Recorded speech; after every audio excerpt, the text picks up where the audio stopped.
Welcome back to the deep dive. Today, we're taking that stack of sources you sent in and really jumping into something fundamental, prayer. Yeah, it's core to so many, but often kind of confusing, isn't it? The purpose, the actual practice It's of it. exactly. And what jumps out from these sources is, well, they really want us to move past seeing prayer as just, a checklist. Or like a 911 call for the soul. Right. They're pushing towards this idea of it being about deep connection, relationship, Oh, and surrender, too. that's the goal, isn't it? So our mission today is figuring out how these sources suggest we can shift our whole approach, our identity even. Yeah. How do we move from being like a demanding customer to Mm. more like a trusting child using the model that keeps showing up in this material? And to kick that off, you have to grapple with this central paradox Yeah. the sources highlight.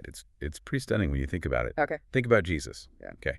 He had power, real power, over wind, sea, healing. Could call down legions of angels, the sources say. Cool. Exactly. Absolute power right there. And yet, he consistently chose to pray. Which begs the question, if you have all that, why pray? What's the point if you don't need anything? That's the crux of it. If prayer isn't about filling a lack, because, well, he lacked nothing, Then the purpose can't be transactional. It just can't be about getting stuff. precisely. His praying sets this precedent. It wasn't about calling for backup or fixing a weakness. It seems it was entirely about maintaining this fundamental connection With the Father. with the Father, a necessary connection. Okay, so let's unpack that transactional idea more, because the sources really hammer this point. They call it the spiritual vending machine. Yeah, it's a great image, actually, and a necessary critique, I think. Very relatable. Because the argument is, many of us, maybe most of the time, we only really turn to prayer when there's a crisis, Yeah. an emergency. Right. We come to God when we're sick or feeling totally defeated Yeah. or we desperately need one specific thing to happen like right now. And when it's all about those demands, feeling like you need to put in your coin, your effort, your words Yeah. to get that specific result out, that's when you flatten this huge living relationship into just a A mechanism. vending machine. Yeah. Insert demand, get blessing. Hopefully. And there's the danger, that reduction. So to counter that, the sources pull us right back to Jesus' own motivation for prayer. Which wasn't based on lack or emergency. No, it seems to come from this deep yearning, a yearning for communion, for connection. You see that so clearly in the Mark passage they highlight. Mark 1.35. The setting tells you everything. It really does. Early in the morning, while it was still dark, he gets up, goes out, finds a quiet place, and prays there. That's not a last resort kind of action. That's priority. Real And priority. it's deliberate seeking. Doesn't matter how tired he must have been from the day before, he sought it out. So what conclusion do the sources draw from this habit? It's profound, really. They define prayer for him as a spiritual breath. Spiritual breath. Wow, okay. Yeah. Nafas rohani, as one source puts it. Not just something he should do, an obligation. But a necessity, something his soul literally needed to survive. Exactly. And if we take that analogy seriously, prayer as spiritual breath, well, it forces us to ask ourselves some hard questions, doesn't it? Like, why don't we see it as that vital? More important than even food. Right. If it's breath, then what happens when we don't breathe spiritually? Suffocation. Atrophy.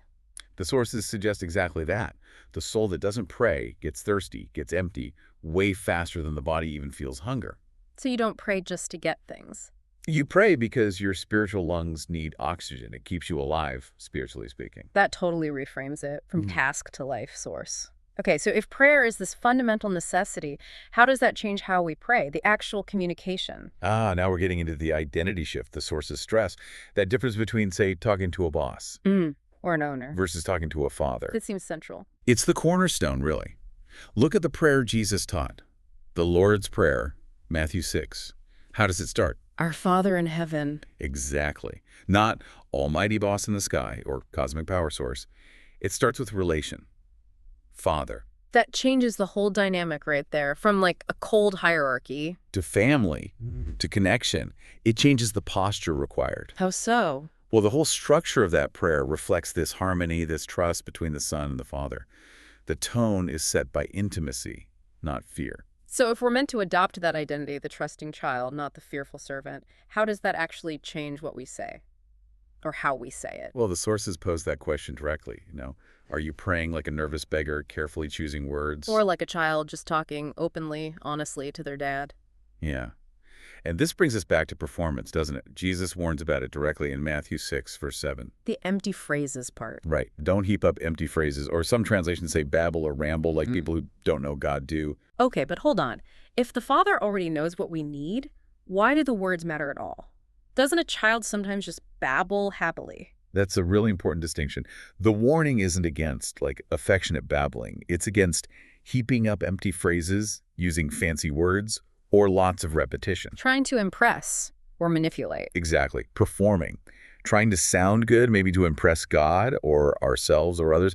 The point is, prayer is about an honest heart. It's about the relationship. It's not about using beautiful words to somehow, sway this powerful being. If you have that child-father relationship, the performance just isn't needed. It's totally unnecessary. The simplicity is the point. And the sources connect this identity shift to that passage in Romans, right? Romans 8.15. Oh, absolutely. That verse nails the contrast. We're called to be children anak-anak, one source says. Not fearful supplicants, pemohon yang kitakutan. The difference feels huge. It is. Children don't need clever speeches or legal arguments. They just cry out. That basic relationship word, Abba, Father. It feels so immediate, trusting, dependent. Not calculated, not transactional. It comes from trust, safety. And that trust changes what we expect too. How do you mean? Well, kids, they primarily want their parents' attention, right? Not just a shopping list of gifts. They want connection. They trust deep down that the parent knows best, which is crucial. So even if a specific request isn't answered exactly how they wanted, the trust in the Father's goodness, his character, it stays solid. That totally dismantles the frustration of the vending machine model, doesn't it? it really does. Which leads us, I guess, to the highest form of this relational prayer the sources talk about, which is surrender. Indeed. If relationship is the foundation, surrender is the peak. And the ultimate example, the one they point to, is Jesus in Gethsemane, Luke 22. Right, facing unimaginable anguish. And he does pray for the cup to pass, which if you just stop there might sound like a demand, like the very thing we were critiquing. Okay, yeah. So how do the sources square that? That's why it's such a powerful example. He expresses the real, honest human desire. Let this cup pass from me. But then, immediately, he subordinates it. To the higher will. To the highest possible standard. Not my will, but yours be done. That phrase, it changes everything. It defines everything. The sources call this complete submission the pleasing prayer. It's not demanding your own way. It's yielding fully to the Father's way. The relationship takes precedence over the personal desire, even when that desire is totally understandable and painful. Exactly. And this connects to what the sources call pure prayer. Okay, what defines pure prayer for them? It's prayer that flows from a clean heart, guided by the Spirit, and it's just filled with that surrender we're talking about. And they say this kind of prayer, this surrendered prayer, has power. Yes, this is fascinating because it's born from that secure relationship, not from personal ambition or trying to control things. The sources describe this kind of prayer as having the strength of a decree. A decree. What does that mean exactly? Does it mean it's guaranteed to happen? Or is it something else? It seems to be more the latter. Think of a decree as like an official, authoritative statement of purpose, of reality. Okay. So when a child praying from that place of deep trust and surrender aligns their heart and request perfectly with what the Father already wants. Ah, alignment. Yes. That prayer becomes this powerful confirmation, an authoritative affirmation of the reality God intends to bring about. You're not trying to change God's mind. You're stepping in a perfect alignment with his existing will. And that alignment, that surrendered agreement, is inherently powerful. That's what the sources suggest. It's powerful because it's perfectly in sync with the ultimate power source. Okay, that really ties it all together. So the big takeaway for you, listening, is that prayer needs to shift, doesn't it? Yeah, from being this desperate tool we pull out only in emergencies to becoming a whole lifestyle, based on this ongoing, trusting relationship. The kind Jesus modeled. It needs to become that spiritual breath, not just a last resort. Continuously present. So we've journeyed from seeing prayer as a transaction to the vending machine, to understanding it as fundamentally relational.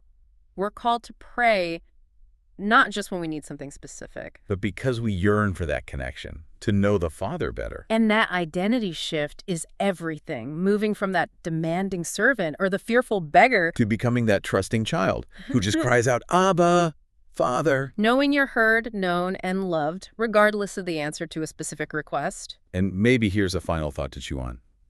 If the truest, most powerful prayer culminates in that surrender, not my will, but yours be done, it would actually change if you started approaching your everyday decisions, even the small stuff, with that phrase genuinely guiding you as your first principle. Wow, that's a challenge. It is.